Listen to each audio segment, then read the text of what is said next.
سلامونه درنو دوستانو ام ټي پلس یوټیوب چینل ته ښه راغلاست. زه طارق سعادت نن تاسو سره په ډیره مهمه موضوع کې خبرې کوم. هغه د میسنجر 3 مهم سیټینګونه دي. دغه 3 سیټینګونه به تاسو ته ټول په تفصیل سره ښیو او چې څه کار کوي، څه وظیفې دي. نو ویډیو مه سکیپ کوئ، ویډیو تر اخره پورې. چې ویډیو شروع کېدو لپاره لومړی به تاسو راشئ خپل میسنجر ته به راشئ. په میسنجر هم چې کله کلیک وکړه د خپل میسنجر سیټینګ به خلاص کړئ. دلته به تاسو راشئ، لاندې تاسو ته لیکلي دي فوټو ان میډیا، په دې به کلیک وکړئ. دا چې دی ګوره که چېرته تاسو ته څوک عکس راولیږي یا ویډیو راولیږي، نو ستاسو عکس او ویډیو چې راشي تاسو وایئ چې مثال دغه عکس یا ویډیو چې موږ ته څوک رالیږي دا دې زموږ ډایرکټ اتومات په خپله خوښه په ګالري کې ثبت شي. که غواړئ چې دا په خپله اتومات ګالري کې ثبت کړي نو دغه پاس آپشن به آن کړئ ورته. کم نه غوښتله چې مثال دغه ویډیو یا عکس یا کم نور شی نه که نه ثبت نه شي، دا به آف کړي. دا به ستاسو په خوښه وي، که تاسو یې ثبت کوئ ثبت کېږي، که نه ثبت کوئ نه ثبت کېږي. نو دا دې که غواړئ ثبت کوئ نو دا به ټیک مار به آن کړئ، نو ستاسو ویډیوګانې به یا عکس هر شی به ګالري کې اتومات ثبت کېږي. دې څخه وروسته بل کوم سیټینګ چې دی هغه سیټینګ چې دی دغه دی اکټیو سټیټس.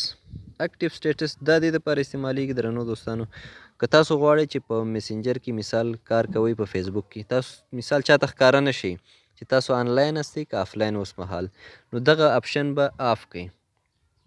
دا چې کله آف کړئ تاسو ګوره دلته یو آپشن تاسو ته درکوي. دا چې کله تاسو آف کوئ تاسو ته وایي چې د 1 ساعت دپاره، 2 ساعتو دپاره، 8 ساعتو دپاره مثال، او که وایي چې زما څومره وخت خوښه وي که نه دا باید زما دغه ښکاره چاته نه شي، دغه چې زه آن یم که آف یم په واټس دغه کې په میسنجر کې، نو دا ولنې به ووهئ.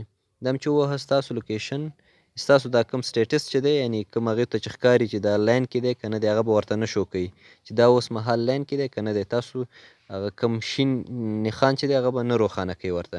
دا هم چې آف کړه.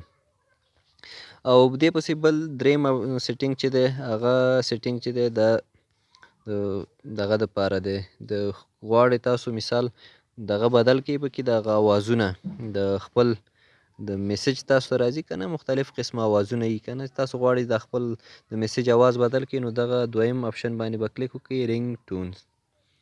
په رینګ ټون باندې چې کله کلیک وکړئ ګوره دلته تاسو کولی شئ چې هر رقم رینګ ټون پکې راولئ.